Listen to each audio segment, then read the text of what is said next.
Io e mia moglie Daniela abbiamo preso questa bellissima uva fragola al mercato di Sant'Ambrogio. E cosa ci facciamo?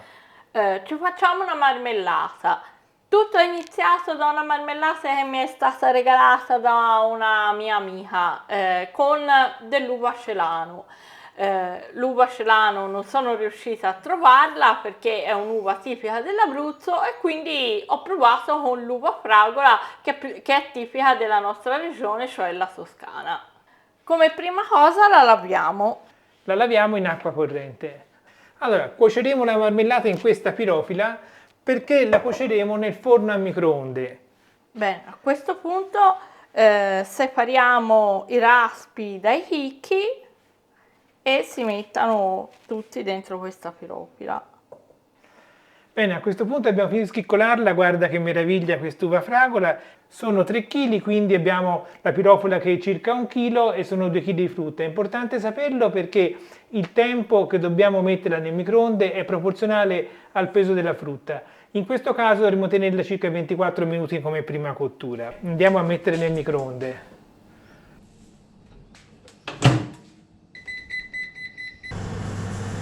A metà del tempo è bene dare una mescolata, per cui apro il forno a microonde, leviamo l'uva fragola, c'è un profumo spettacolare qua.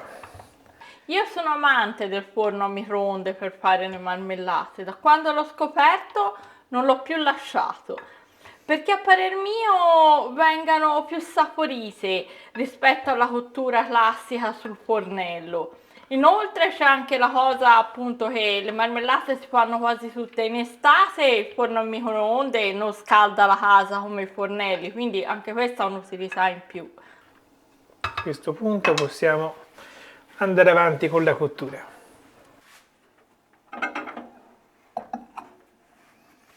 Ecco, vai. E via. Ok, è finito il tempo, prendiamo la nostra uva dal microonde. Facciamo un po' vedere. Mi sembra che sia adatta per provare a passarla. Bene, adesso la passiamo. Per passarla utilizziamo un passatutto.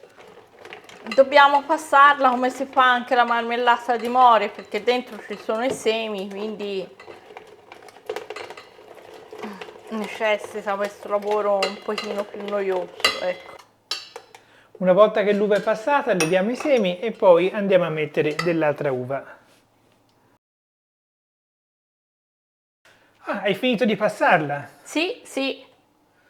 A questo punto si tira giù questa parte, diciamo, di polpa. Ecco, questo è il nostro risultato, che ora poi dovremo bollire nuovamente un altro po'. E questi invece sono i semi che ovviamente andremo a scartare. Ok, adesso abbiamo ripulito la pirofila e andiamo a rovesciare dalla pentola in cui l'abbiamo passata nella pirofila per la seconda cottura. E adesso finiamo di cuocerla e la mettiamo dentro il forno a microonde. Vai! Tempo ancora mezz'ora?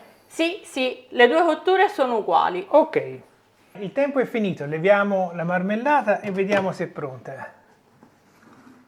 La consistenza sembra molto bella, l'odore è ottimo. A questo punto fa un po' la prova della densità. Ne metto un po' in questa piccola ciotolina e la metto in frigorifero per farla freddare il più rapidamente possibile e guardare un po' come risulta, se risulta densa a sufficienza o no. E poi decido se mi pare il caso che non è abbastanza densa, metto del fruttapack. Ok, vai, mettiamola in frigorifero allora. Vai. Assaggiamo. Si fa l'assaggio. Vai, prendi anche te.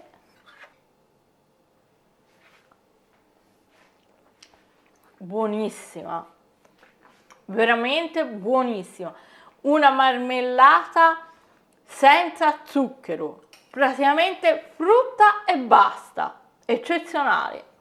Ci mettiamo un po' di frutta per addensarla un po' perché non è proprio densissima. Quasi quasi io la preferisco leggermente più fluida senza fruttapack.